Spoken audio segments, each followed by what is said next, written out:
Hey, hey, hey. Hey, y'all. Hey, it's your girl, Delisa Robinson, the real estate diva, out here in these real estate streets.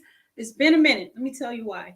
Because your girl been working. When I say in the real estate streets, I've been working on some properties I have for sale, working on new courses. And of course, I have some things for you guys. If you are a part of my Hammers and Heels community, these are the people who receive my text messages. These are the people who receive my emails.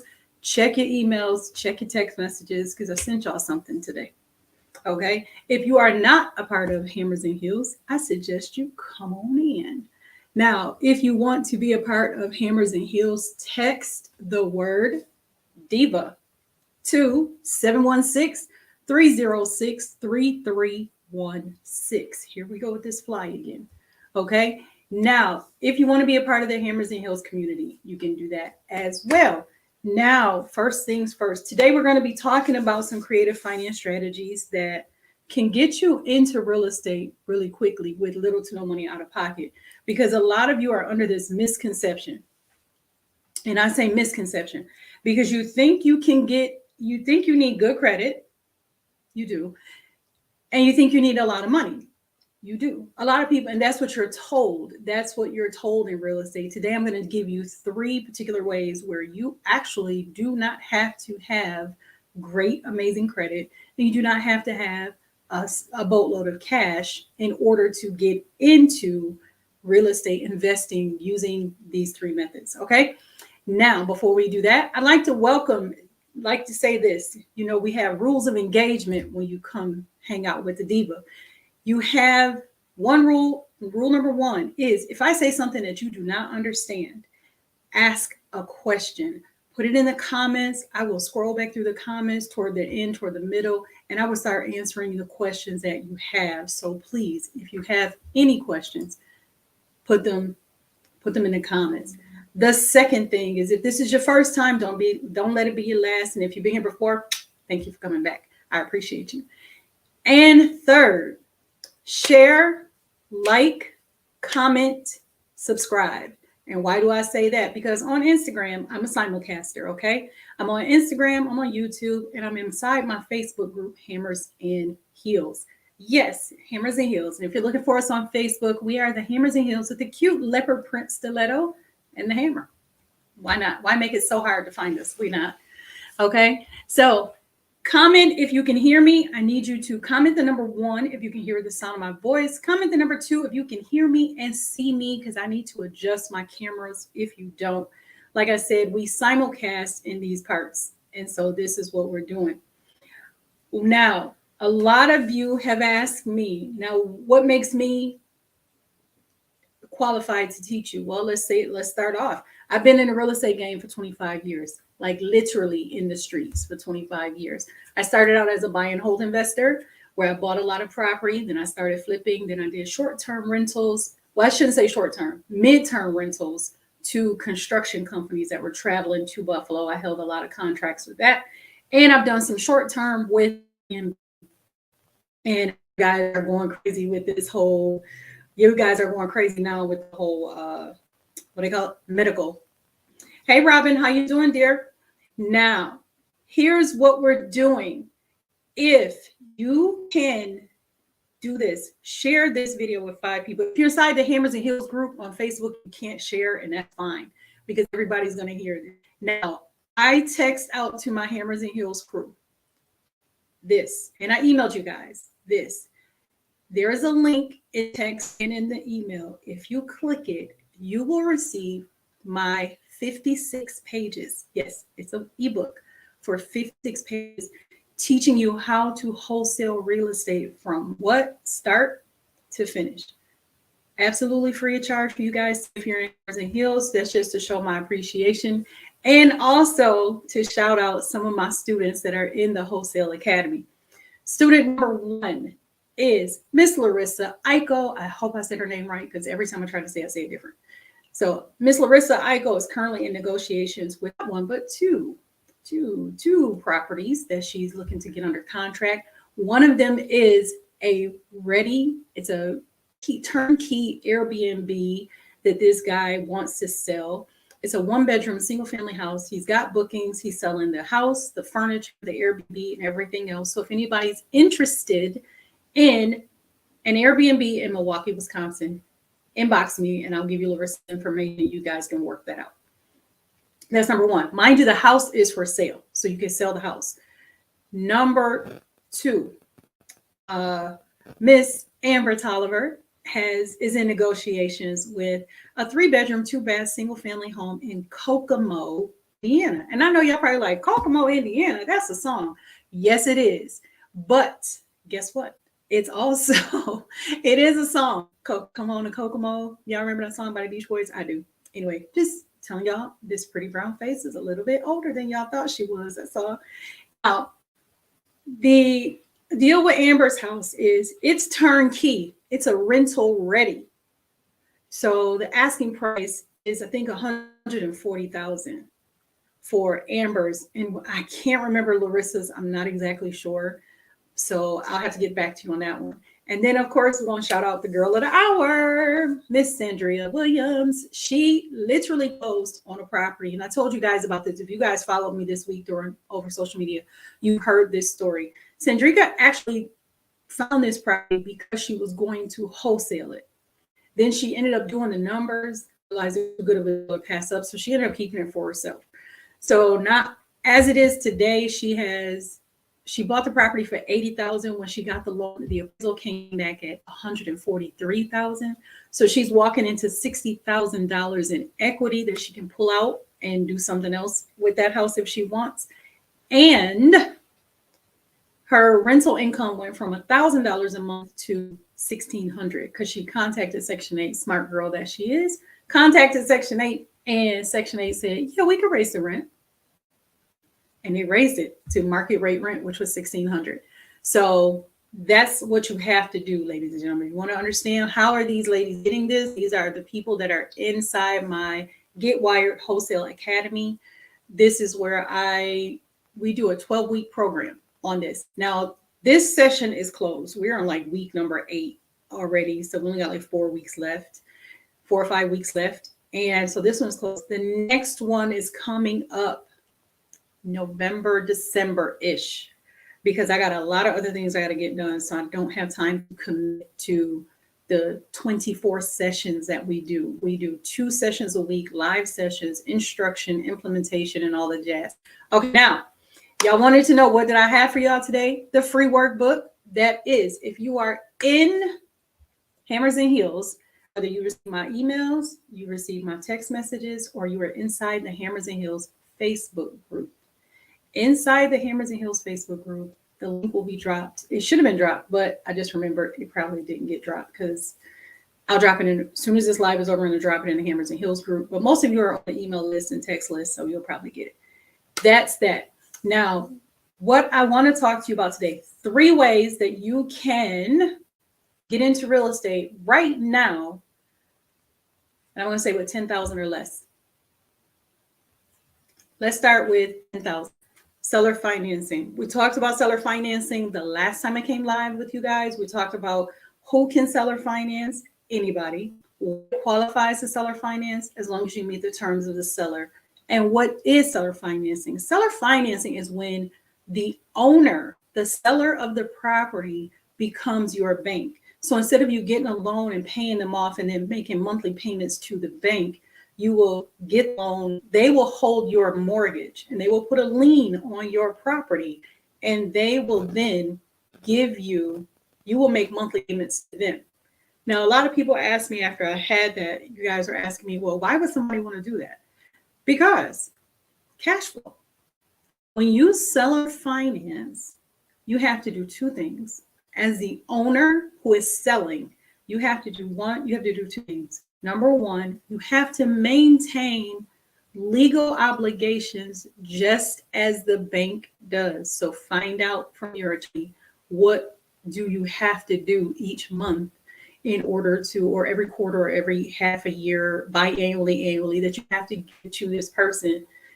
And sometimes it's as simple as giving them a statement showing where they are in the process of paying it off. Okay, that's number 1.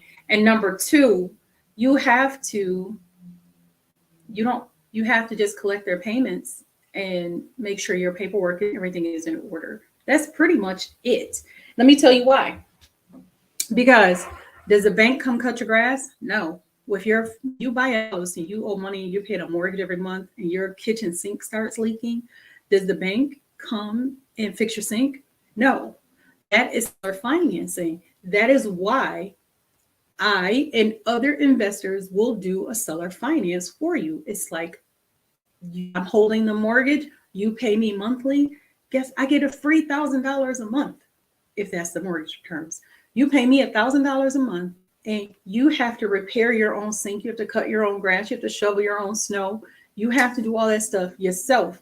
None of that stuff comes on me. So I got cash flow coming in. Now, imagine being that owner who has 10 properties and they're all seller financed and you're getting $1,000 a month. You just made 10 grand a month.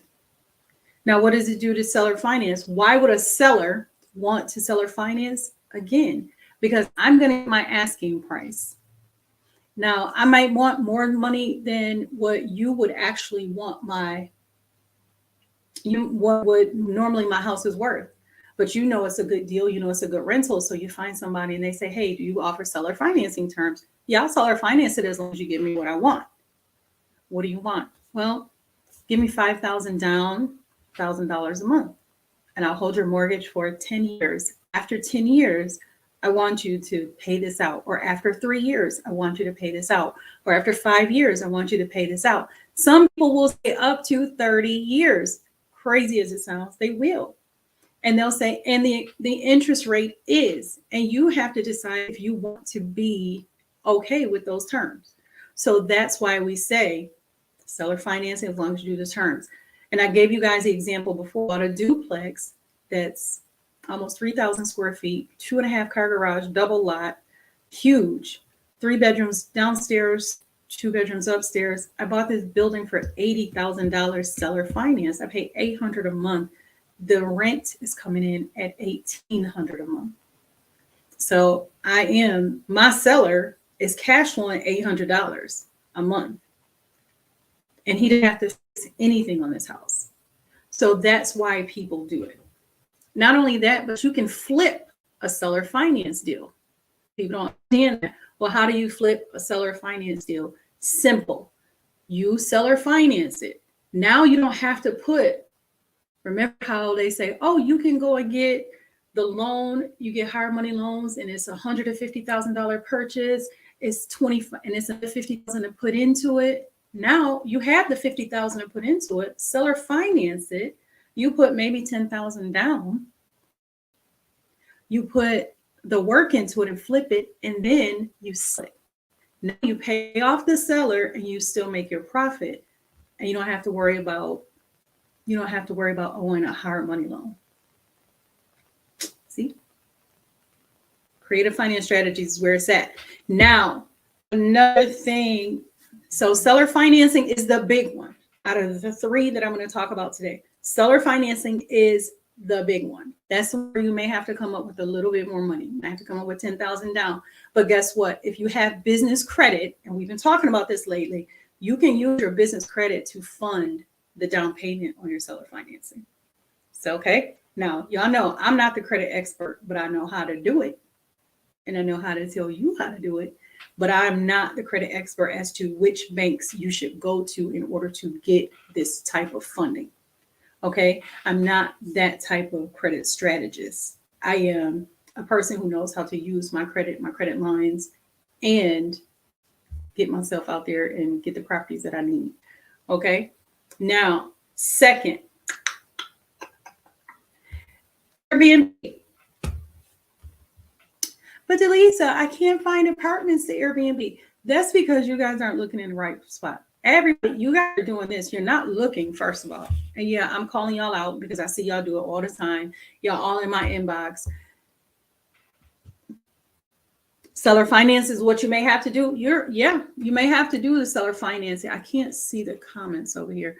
And I'm telling you now, guys, I can't see names on in the side of the Facebook group. I can't see names. Just so it just says Facebook user, and it tells me what you got, and it tells me what you guys are saying. So don't think I'm not calling your names out, because I just can't. I don't know who the names are, so I can't call them out. So, oh hey Tia. Now, what I'm saying is seller financing is amazing to build a portfolio. If you have challenged credit but have some money. Now, let me say, y'all, let me go back to seller financing before I get into Airbnb. I'm gonna get into seller financing one more time. I'm gonna give you some where you can find money.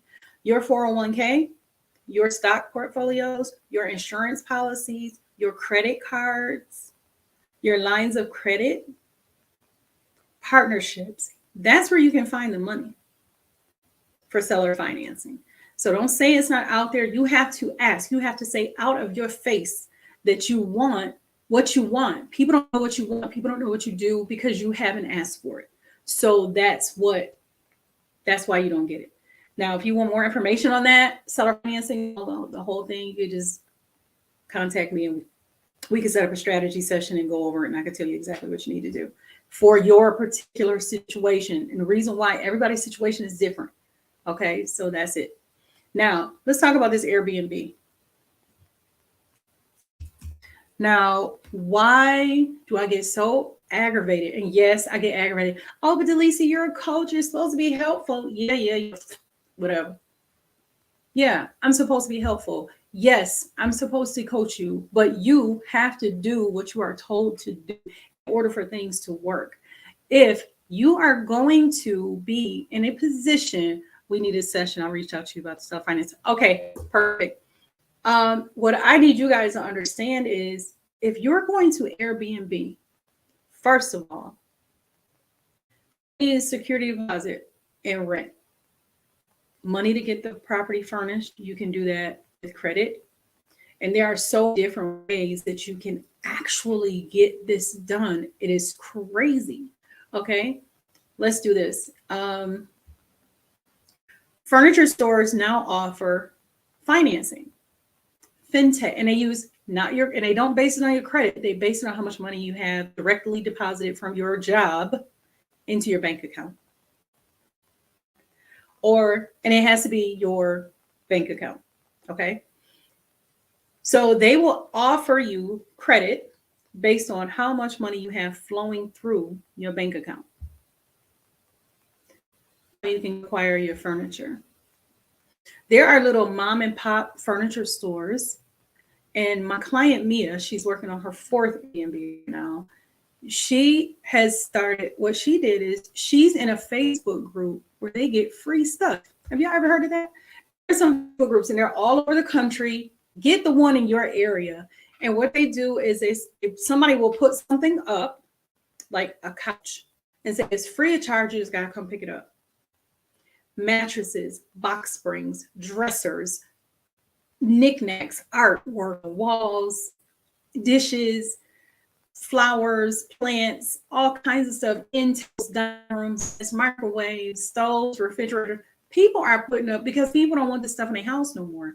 Now, nothing is wrong with it. It can't be broken. And if it is broken, you have to disclose what's wrong with it. But these Facebook groups exist for all over the country.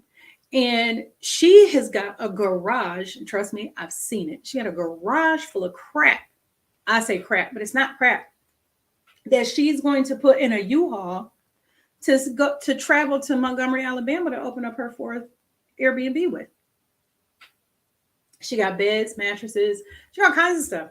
Now, did she get all of that from the free site? No, but she did get a lot of tables, chairs, things like that, furniture, big bulky furniture, artwork, little decorative things for the house to make this, toasters, coffee makers, all that stuff to make her Airbnb. You guys are not looking. And you always say, but Delisa, it costs so much money. No, it costs, in Buffalo, it will cost you some money. Y'all know how I am with my cranberry juice. I got to have it every day.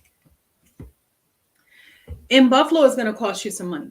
When you use a private landlord, the most expensive part of your Airbnb is going to be this, because I tell my students to do it this way. If you are in the middle of the month, you will pay half a month's rent if you take ownership of an apartment. You need those 2 weeks to do the setup because you're new to it. You need it. I can take a week. Mia can take 3 or 4 days. I can take 3 or 4 days. You cannot because you haven't done this yet. Now, if you want to do the Airbnb thing, you have to be able to take your time to get it set up. You have to do half of it has to be done before you get the keys to the apartment or the house. And that's another thing. The reason why you guys can't find Airbnb friendly properties is because you're going to these exclusive, oh, that's a nice apartment. No, you have to you got to find apartments that actually will accept your Airbnb proposal.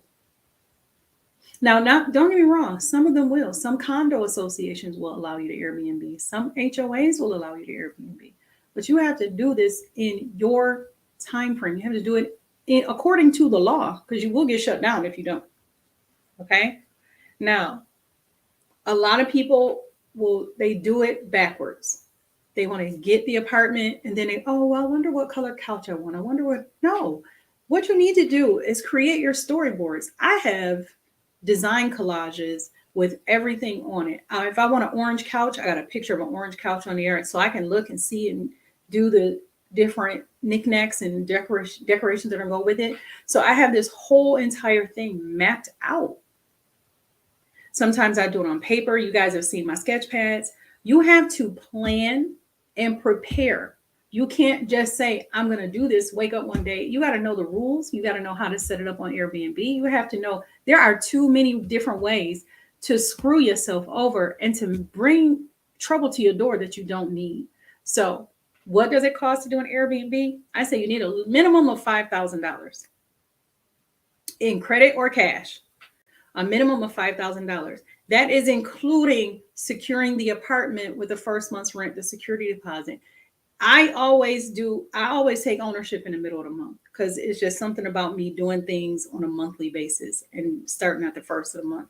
So I will do my Airbnbs the middle of the month. So usually like between the 10th and the 15th, 10th and the 20th, I will take ownership of an Airbnb and start to set it up. So it's available, and I will put the availability for the first because now I have 2 weeks to get things done. What if something doesn't come in on time and I can go run to the store and get it and cancel this and take this back and do all this other stuff. So that is why I do it that way.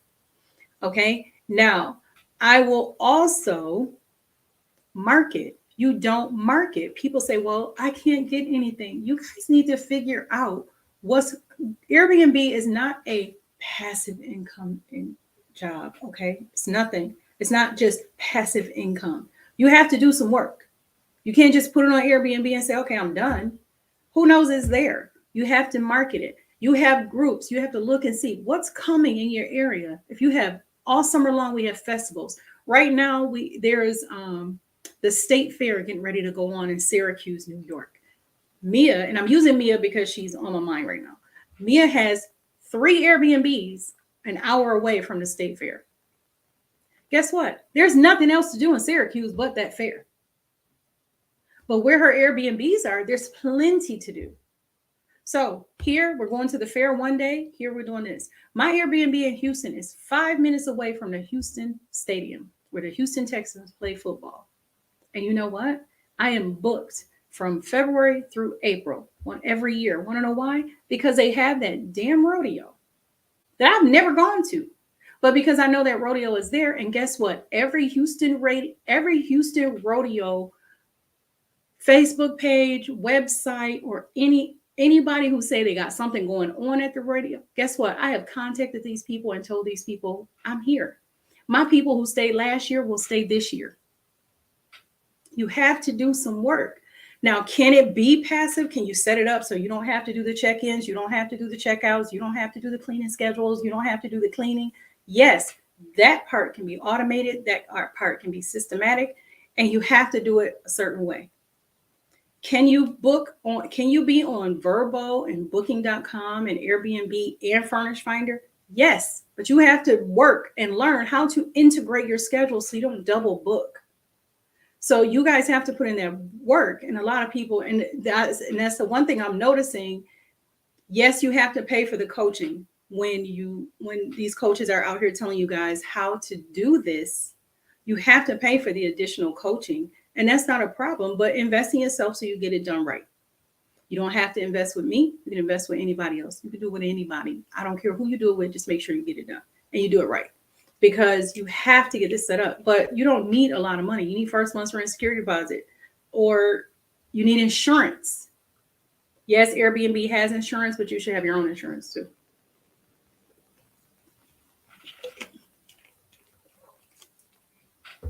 All right. Now, we did seller financing, where you might need a stack, some racks on racks on racks. And then we did Airbnb, where you need a smaller stack. And now we're going to do the free, which of course is wholesaling real estate. Now, how many of y'all been told? Drop the number 3 in the comments if you've been told you need money to wholesale. I want to see this for myself.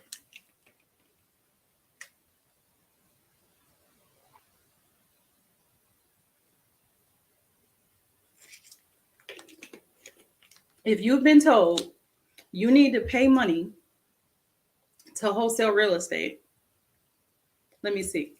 I want to see who's been told that lie, because that's what it is. Now, does having money help? Yes. Is it mandatory? No. No. When I started wholesaling real estate 7 years ago, I started wholesaling real estate just by getting in my car and driving around the city of Buffalo, writing down a bunch of addresses, going back to my house, pulling up the City of Buffalo website or the Erie County government site, finding out the mailing address of the seller, and then I put them into truepeoplesearch.com. I put the address of the seller, where the tax bill goes, not the property address that I'm looking at, and I called these people.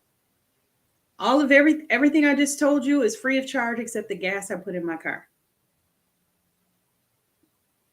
And then once I closed 3 or 4 deals, I kid you not, I did it. I say 3 or 4 deals. Then I paid for PropStream, which is $97 a month. Then I paid for a VA, because I realized I'm still working. I'm still running a business and I don't have time to sit here for 8 hours and make phone calls. So I paid a VA. My VA is $4 an hour. She calls 20 hours a week. Get what I'm saying? $40 an hour, 20 hours a week. That's $80 a week. From those first 4 deals, I made I think I made 50 grand total from those first 4 deals. So yeah, I can afford to pay her $320 a month to keep doing and calling and calling and calling.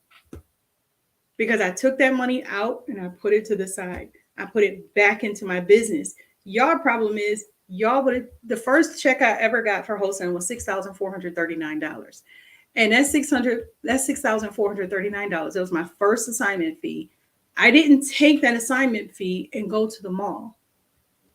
I took that assignment fee and paid for PropStream and paid for skip tracing and paid for a cold caller. Well, actually, I didn't pay for a cold caller with that one. I paid for a dialer, and I paid $150 a month for a dialer. And every time the skip tracer would send me my skipped accounts, I would load them into the dialer and I would sit for an hour or 2 a day, because now it's easier for me to do that. You can have your own dialers. But I don't believe in spending money until you make money. And I wasn't making the money, so I wasn't going to spend it. That's just true. That's true facts. And my people who have been in my different coaching programs, they will tell you the same thing I'm telling you right now. I don't encourage them to spend any money until they start making money. And you can do it. Because it's not a race. They building houses every day. They got land. They're not making any more land, but you still got land. And for everybody that's out there telling you, oh, it's so hard to wholesale and wholesaling is dead. No, the way they wholesale is dead. Because I've been wholesaling for 7 years and I haven't missed a year yet where I haven't made the money that I set myself out to make. My students who are wholesaling, they're doing just fine. Because you have to put this in perspective. You have to put it in a way that where you know you're going to make, you have to set goals, you have to be disciplined, and you have to focus. And that is what I've been doing. And I'll give you guys a side note. This week, for the whole summer, I've been in and out of discipline, in and out of focus, in and out of consistency. And it's been driving me nuts. Like, what am I doing? Something's not working. I need some things to make this happen. So this week I said, forget it.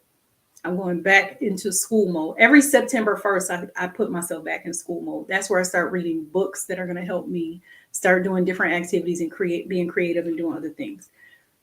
So this week I put myself on a schedule. I wake up at 5 a.m. At 5 a.m., you know what I do? Normally, before my schedule change, I will wake up and pick up my phone, play on my games, pick up my iPad, play my games, go through my email, go through my text messages, and that type of stuff. And none of that was getting me closer to closing a deal. So I had to stop.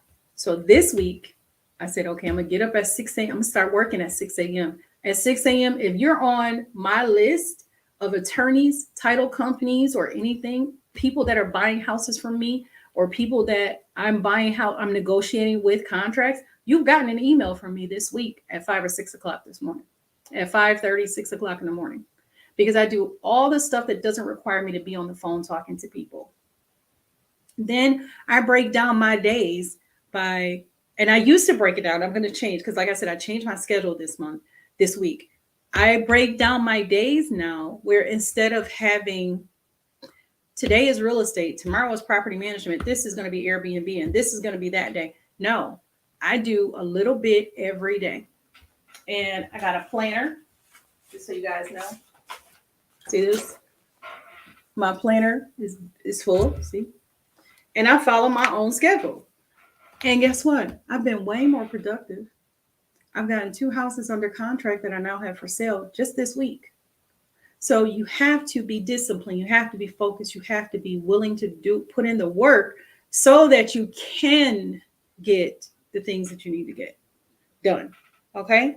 So that's my soapbox. I'm going to get off of it. But that's what I wanted to tell you guys. So any questions, make sure you put them in the comments because I'll come back and I'll answer them if you're on Facebook group. But if you are on the email list, you are on the text message list, click the link in the email or the text message and get your free wholesaling guide.